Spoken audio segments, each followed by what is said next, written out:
Ya, saya kira melihat kirab remaja memang maksudnya untuk menggembleng para remaja menjadi kader-kader bangsa. Sekarang itu dilakukan agar supaya para kirab remaja, anggota kirab remaja menjadi kader-kader yang bisa turut mempersatukan bangsanya. Daripada tiap-tiap provinsi kalau tidak salah ditunjuk 28 orang. Kemudian satu dikirim ke seluruh provinsi untuk mengikuti keadaan selama kirab remaja. Yang satu menjadi tuan rumah. Kemudian setelah selesai kembali. Apa itu artinya? Artinya ada tiap provinsi mempunyai mata telinga untuk mengetahui seluruh wilayah Indonesia daripada masing-masing orang.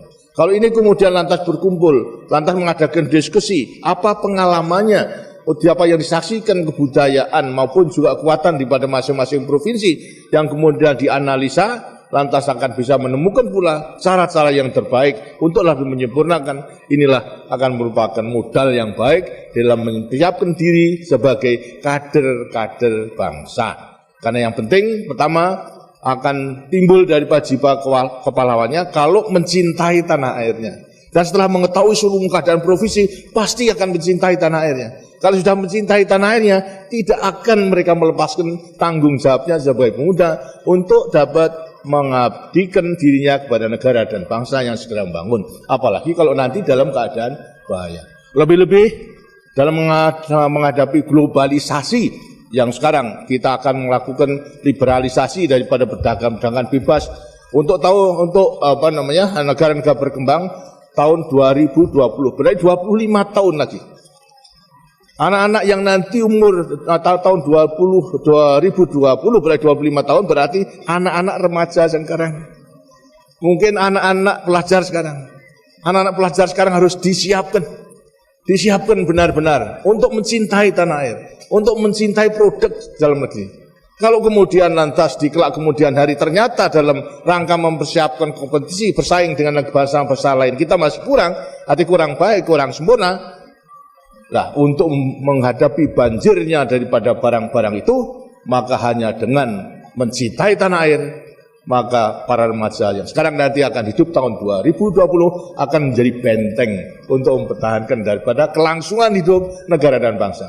Jadi kalau daripada para pemuda nanti kesengsem kepada produk yang murah baik, tapi hasil di luar negeri hancur daripada bangsanya. Apa? Produknya tidak ada yang membeli. Kalau tidak ada yang membeli, pabriknya tutup. Lantas semua tidak bisa bekerja, tidak bisa makan. Nah itu. Inilah merupakan satu juga kekuatan yang harus kita siapkan. Jadi daripada semua pendidikan, lebih-lebih juga daripada perguruan tinggi, harus mampu mempersiapkan. Bukan kita curang, tidak. Tapi kita menyelamatkan negara. Kita sekarang harus meningkatkan daya saing kita yang tinggi. Dan pasti kita dapat.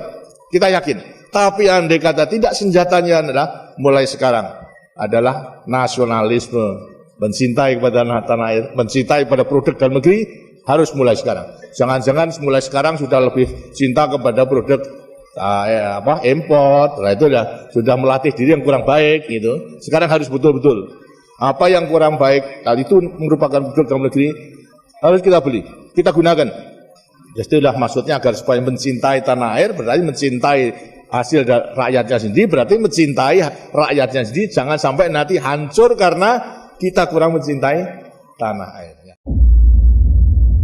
Sewaktu kecil, saya sering diceritakan oleh para pini sepuh, para mbah-mbah saya bahwa Indonesia suatu hari nanti akan menjadi negara yang sangat makmur. Hal ini adalah bagian dari banyak nubuah. Nubuah adalah sesuatu kejadian yang meramalkan masa yang akan datang tentang bangsa Indonesia. Sama seperti Rasulullah Muhammad SAW sewaktu menggantikan nama kota kecil yang namanya Yastrib, yang penduduknya sebagian besar buta huruf, di mana dia menyatakan suatu hari nanti kota ini akan menerangi dunia. Dan beliau mengawalinya dengan mengubah nama kota tersebut menjadi Madinah Al-Munawwaroh atau kota yang bercahaya. Menjadi kota ilmu, menjadi kota agama, menjadi kota pembawa penerangan. Itu adalah nubuah yang Rasulullah hadirkan untuk penduduk Yastrib dan untuk dunia. Di Indonesia, dalam narasi Prabu Jayabaya mengatakan juga hal yang sama. Indonesia akan menjadi negara makmur, Kerto Raharjo atau sejahtera, ijo royo-royo, ketika semuanya tentram dan tertata. Bagaimana menatanya? Maka ada 4 hal yang menjadi ciri awal kemakmuran Indonesia. Prabu Jayabaya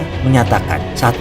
Yen wis ono kreto tompo jaran, atau kelak jika ada kereta tanpa kuda, atau motor atau mobil tentunya harus buatan Indonesia 100%. Kemudian nomor 2, tanah Jawa kalungan besi atau Pulau Jawa berkalung besi, artinya tersambung semua rel kereta api dan jalan raya secara keseluruhan, dan tentunya sekali lagi semuanya harus merupakan karya anak bangsa. Kemudian kali hilang kedunge, sungai kehilangan lubuk, artinya semua jadi waduk di mana-mana untuk pengairan dan tenaga listrik. Terakhir, pasar hilang kumandang, artinya pasar hilang suaranya. Ini semua karena menjadi digital. 3 dari 4 hal itu sudah mendekati kejadian.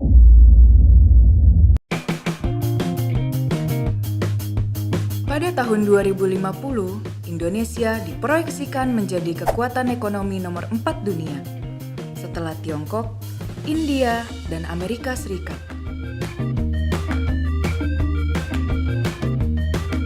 Apa yang sebetulnya menyebabkan ekonomi Indonesia diperhitungkan?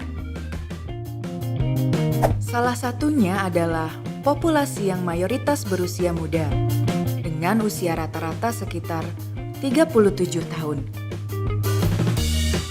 Dengan kondisi tersebut, produktivitas nasional berpotensi untuk meningkat, sebab penduduk yang bekerja lebih banyak daripada yang tidak bekerja. Hasilnya, rasio ketergantungan per 100 penduduk hanya sekitar 51%.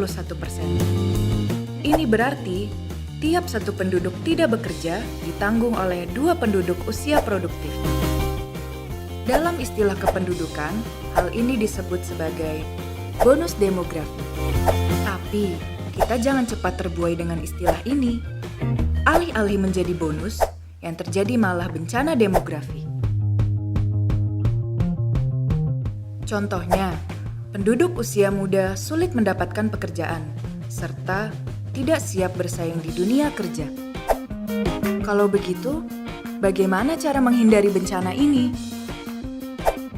Tentunya, dengan menciptakan lapangan pekerjaan seluas mungkin, serta meningkatkan kompetensi sumber daya manusia.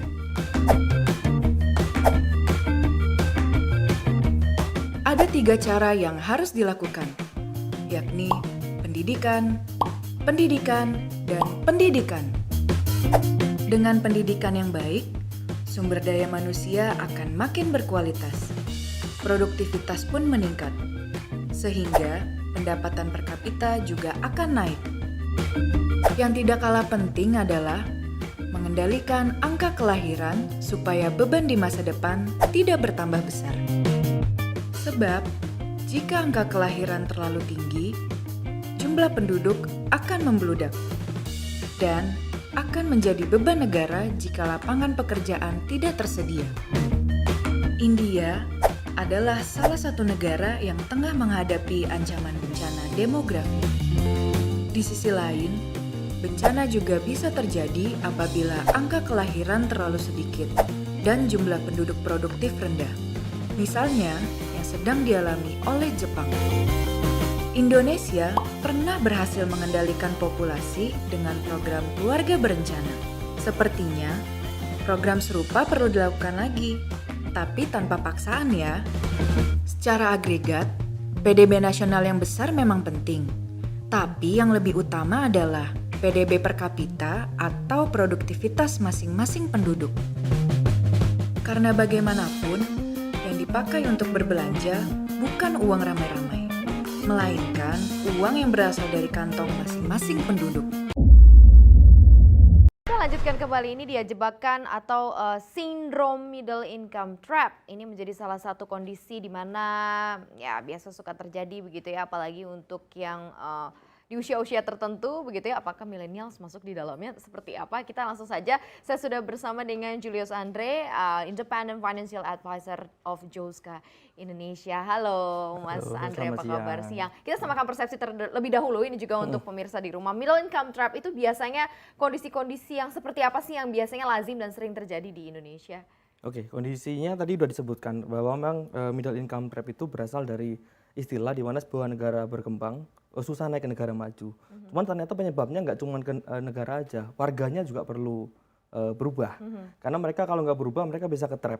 Oke. Nah, bentuk-bentuk trapnya ini contohnya ketika mungkin income-nya pas-pasan atau income fresh grade, mereka cukup dengan makan bekal.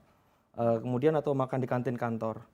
Habis itu ketika income-nya naik dikit, mereka ya mulai masuk ke mall, Oke. makanannya ke food court. Oke. Nanti, Jadi terus terus kemudian gajinya naik lagi, mereka masuk ke tahun ketiga, tahun keempat, mereka makannya pindah ke tempat yang fancy-fancy. Oh, oke. Nah, berarti harus ada screen awal kita untuk kita ketika kita sudah sadar bahwa kita masuk ke dalam kelas menengah. Iya. Nah, mungkin ada apa sih gambarannya begitu ya? Mungkin bisa sambil ditulis nih Mas Andre ya. Ciri-ciri bahwa kita sebenarnya udah naik kelas nih, sehingga kita taunya kok sanggup ya, tadinya nggak bisa beli yang makanannya 50.000 gitu, kok ternyata bisa kebeli. Nah, mungkin bisa dikasih juga range-nya untuk penghasilan yang masuk ke kelas menengah khususnya di Indonesia. Ciri-ciri udah masuk kelas menengah itu seperti apa? Mungkin bisa ditulis-tulis Mas Andre. Oke, jadi ciri-ciri pertama kan kita punya pendapatan per kapita. Pendapatan per kapita tadi udah disebutkan. Ya. Kita punya GDP dan pendapatan per kapitanya kalau dirupiahkan sekitar 56 juta per tahun. Oke. Nah, ada satu peneliti dari MIT, mereka menyebutkan range-nya itu ada 25% di atasnya dan 25% di bawahnya. Sehingga kita bisa kira-kira income, mereka yang punya income segini dan range-nya ada di bawahnya ada segini. Ini akan membantu kita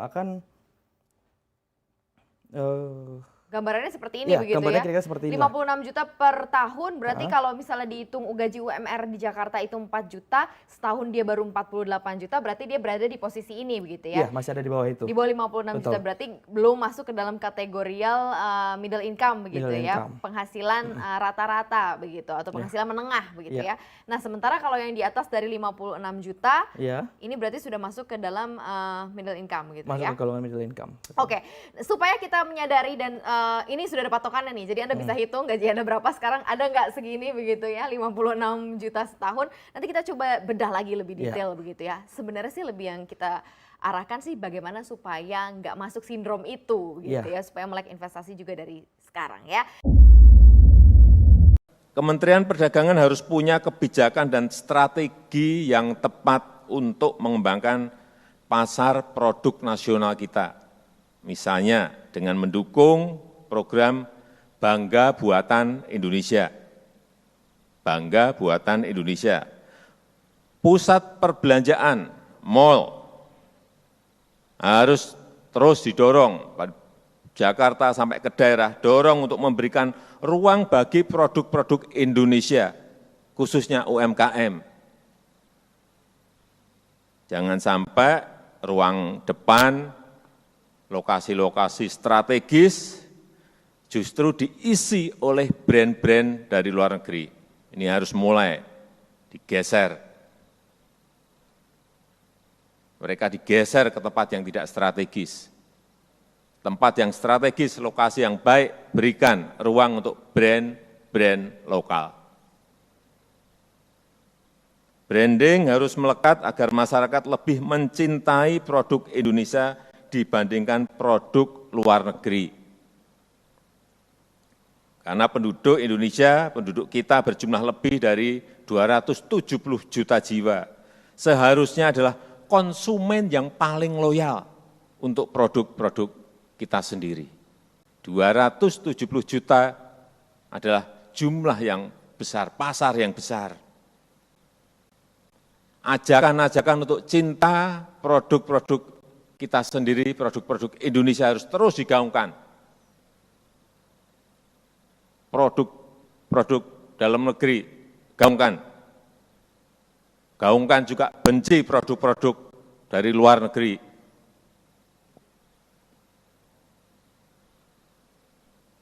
Bukan hanya cinta, tapi benci. Cinta barang kita, benci produk dari luar negeri. Sehingga betul-betul masyarakat kita menjadi konsumen yang loyal sekali lagi untuk produk-produk Indonesia.